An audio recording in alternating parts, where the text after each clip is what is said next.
Bonjour et bienvenue dans une nouvelle vidéo. Aujourd'hui, je voulais vous parler du stress, ce qui caractérise, je crois, toute ma personne. Heureusement, je suis bientôt en vacances, alléluia. Donc je pense en toute honnêteté que je suis une des personnes les mieux placées pour pouvoir vous parler du stress. Et là, j'imagine Julien derrière l'écran en train de regarder cette vidéo en train de dire «Oh que oui». Parce que le problème qu'on peut avoir avec le stress, c'est que le plus souvent il est subjectif et que du coup il nous fait stresser encore plus.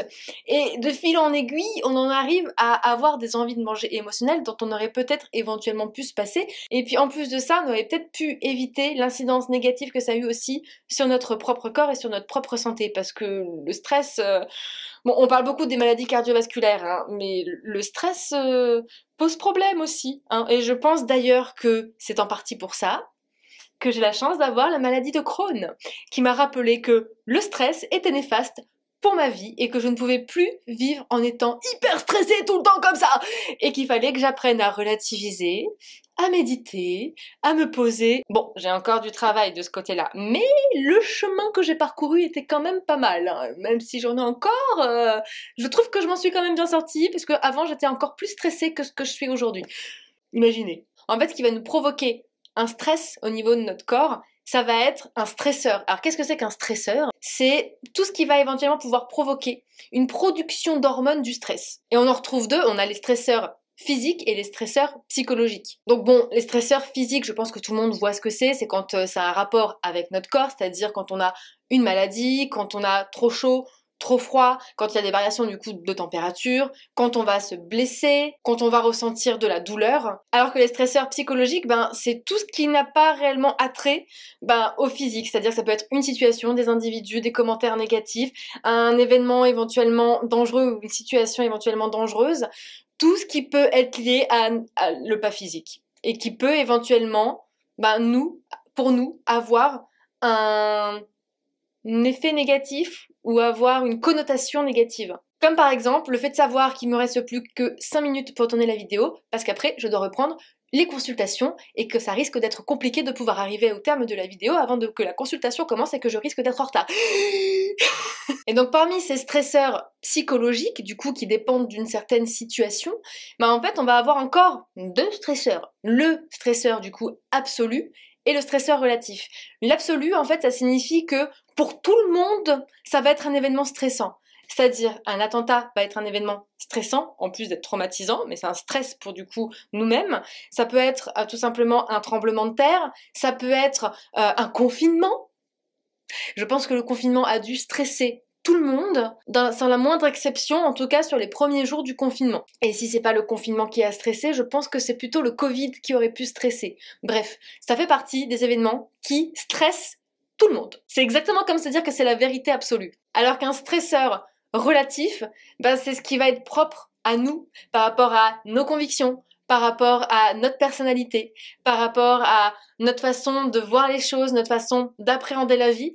Ça va réellement dépendre de nous. C'est-à-dire que le fait de savoir que là, je dois reprendre une consultation dans maintenant 3 minutes, il y a des personnes que ça ne va pas stresser, qui vont le faire en mode détente. Alors que moi, là, je suis derrière la vidéo en train de commencer à m'angoisser et de me dire, ouais, moi personnellement, là, ça me stresse parce que j'aime pas être en retard. Je ne supporte pas être en retard et qu'il y a peu de chances que je finisse dans 3 minutes. Mais ça se trouve, une autre personne dans la même situation se dirait, bon, il me reste 3 minutes pour tourner ma vidéo, je suis large, easy peasy, allez, c'est parti. Et donc ça peut faire référence au travail, aux impôts qu'on a à remplir ou à payer, au chat qu'on ne trouve plus dans l'appartement et qu'on se demande où il est passé alors qu'on le trouve plus, alors qu'en fait il s'est juste caché sous les meubles de la cuisine sans nous le dire et en faisant ça pour la première fois.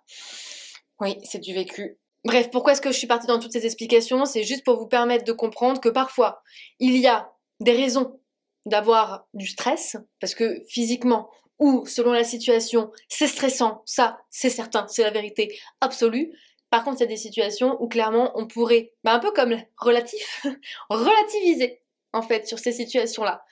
Mot que j'apprends au fur et à mesure depuis maintenant quelques années, même si ça a du mal à rentrer, mais la relativité, ça peut nous aider dans beaucoup de choses. Parce que par exemple, rien que le fait de se dire, je vais essayer un jean, je mets mon jean, Le jean, je ne rentre plus dedans, mes fesses ne rentrent pas dans le jean. Ok, donc là ça veut dire que je suis une grosse vache, hein, clairement, parce que j'ai dû reprendre du poids. À aucun moment on remet le jean en question. Non, c'est forcément nous que l'on remet en question. On se dit ok, donc je suis une grosse vache, très bien. Donc ça veut dire que là, maintenant, eh ben c'est parti, hein, allons-y les amis, maintenant nous allons passer sur 2 ou 3 tailles supplémentaires. Vas-y, continue comme ça, et vas-y que je me mets du stress, et vas-y que je me mets là, que je me blinde en négativité. Et forcément, vu que là je suis en train de me mettre en négativité, ça me stresse encore plus que l'événement qui stressait déjà de base. Parce que oui, le fait de pas rentrer dans son jean, ça m'a éventuellement stressée, mais le fait de me dire derrière que je suis une grosse vache, que je n'ai aucune volonté, et que de toute façon, c'est parti pour aller de plus belle si je ne continue comme ça, et ben c'est encore un stresseur supplémentaire qui vient me faire une petite boucle de cercle vicieux, là, satané commentaire, et qui peut, du coup, par la suite, être responsable d'une envie de manger émotionnelle.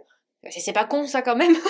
Donc en fait, le fait de stresser du stresseur, eh ben ça peut nous faire avoir une envie de manger émotionnelle qu'on aurait pu se passer.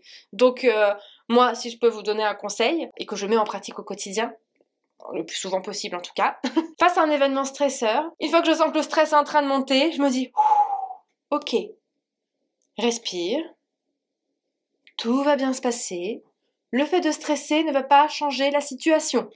Bon, ok, donc détends, recentre-toi, réfléchis,